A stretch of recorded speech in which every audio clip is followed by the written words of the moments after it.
Hello, everyone. I'm Dale Donovan B., MAPS Mastery Coach.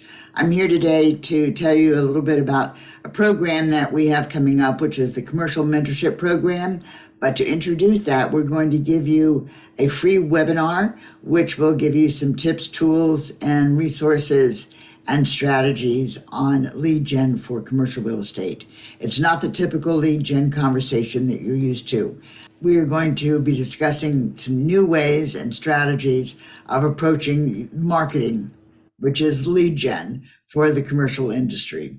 Some of the things that we're looking for is, we still have the properties out there. We still have the clients out there, and we still have the opportunities out there. So what we have to do is find the ways to connect with these people that are going to be our potential client or going to be our clients. So our prospects, our suspects, and our clients. One of the things I think is really important to understand is that it's not just who you know, it's who knows you.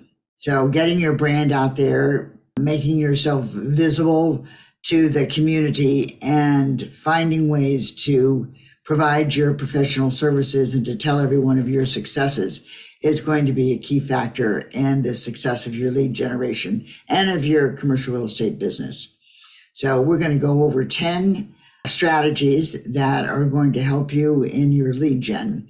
And some of these are new, some of them are foundational, but I think you will find them all informative. Look for the invitation that will be coming from Fast Track. This free webinar is going to be on November 1st, and that's on Tuesday at 3 p.m. Central Time. This is an intro and some information to get you involved and to get your interest for the Commercial Mentorship Program, which starts on November 2nd. This is a weekly program for 6 months that provides all the tips, tools, resources on every aspect of commercial real estate. So look forward to seeing you on Tuesday and then again on Wednesday. Any questions, you can reach me at ddonovan@kwcommercial.com. Thanks, everyone. Have a fantastic afternoon.